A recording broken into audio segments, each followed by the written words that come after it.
हरे कृष्णा।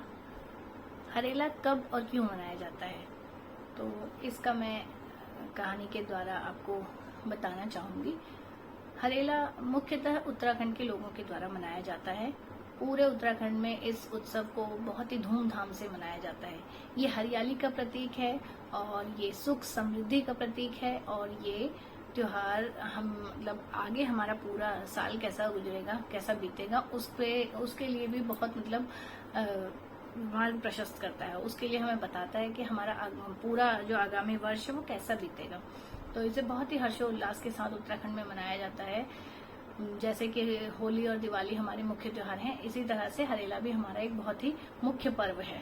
तो हरेला वैसे तो खैर उत्तराखंड में ही मनाया जाता है, लेकिन मनाना सभी लोगों को चाहिए, क्योंकि ये प्रकृति के बारे में हमें बताता है और नेचर के करीब हमें और ज्यादा लेके आता है।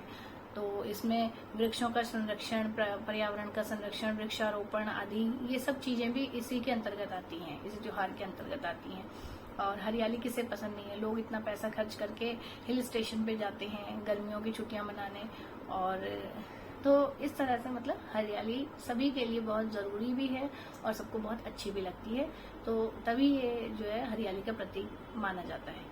एक कथा के अनुसार 10,000 वर्ष पहले जो है, जब गांव में बहुत सूखा पड़ा, गांव हम तो गांव ही कहते हैं क्योंकि हम उत्तराखंड से हैं, तो जब वहां पे बहुत सूखा पड़ा, मतलब फसल जो है हो नहीं पा रही थी, तब लोगों ने भगवान शिव की आराधना करी और भगवान शिव ने वर्षा प्रदान करी, बहुत बारिश करी, तो उससे जो है सारी फसल बहुत अच्छे से हो गई। तो उसके बाद लोगों ने प्रसन्नता पूर्वक जो फसल थी वो भगवान श्री शिव को अर्पित करी और भगवान का बहुत धन्यवाद किया, और अपने मतलब उस अच्छी फसल होने की खुशी में लोगों ने हरेला का पर्व मनाया। तो अब वही परंपरा चली आ रही है, और इस परंपरा के हिसाब से वही है कि अपने हम लोग 7 अनाज जो होते हैं, 7 अनाज लेते हैं और उनकी बुआई करते हैं। हरेला हर उत्तराखंड वाले के अलग अलग हिसाब से होता है। जैसे किसी का नौवीं का हरेला होता है, किसी का 10वीं का होता है। तो हरेले से 8-9 दिन 10 दिन पहले इसे बोया जाता है, और उसके बाद जिस दिन हरेले का त्योहार होता है उस दिन से काटा जाता है।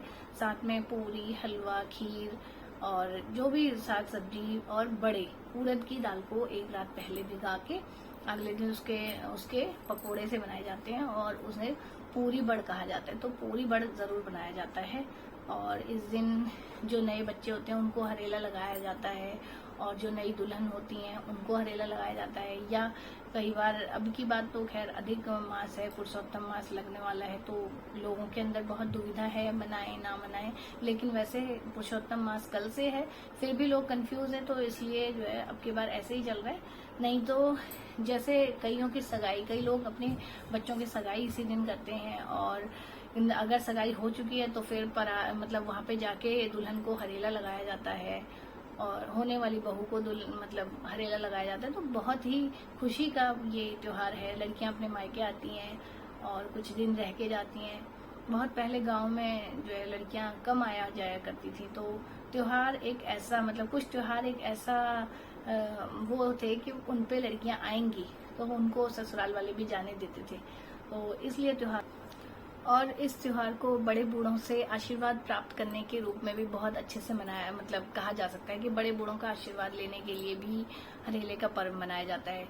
अक्सर क्या होता है कि जो घर के बुजुर्ग होते हैं वो हरेला लेके, मतलब इस टाइप के जो पत्ते से होते हैं इनको लेके हरियाली जो हमने बोई है 7 अनाज वाली, उसको जब भगवान के सामने आज काट के चढ़ाते हैं, उसके बाद भगवान को चढ़ाने के बाद वही मतलब हरेला घर के सारे लोगों को, जो घर के सबसे बुजुर्ग महिला होती है वो लगाती हैं, और उसके साथ में वो अपना आशीर्वाद देती हैं कि तुम जो है धरती के जितने चौड़े हो जाओ, आकाश के जितने लंबे हो जाओ, और तुम हमेशा खूब लंबी आयु जियो। इस दिन को बार बार भेंटते रहो, मतलब हर साल तुम्हारे जीवन में ये दिन, आज का मतलब हरेले का दिन हर साल तुम देखते रहो, और तुम कितने भी बुजुर्ग हो जाओ तुम्हें लाठी की जरूरत ना पड़े, और तुम कितने भी बुजुर्ग हो जाओ तुम्हारे दांत मुंह में खाने के लिए अपने आप मतलब रहें, दांत रहें।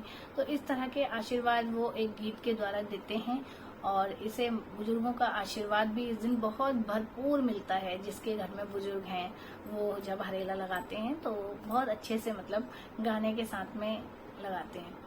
तो आशा करती हूँ आज का हरेले का पर्व की ये छोटी मोटी जानकारी जो मुझे पता थी, जितनी भी थी मैंने आपके साथ साझा की, आपको पसंद आई होगी। हरे कृष्णा, धन्यवाद।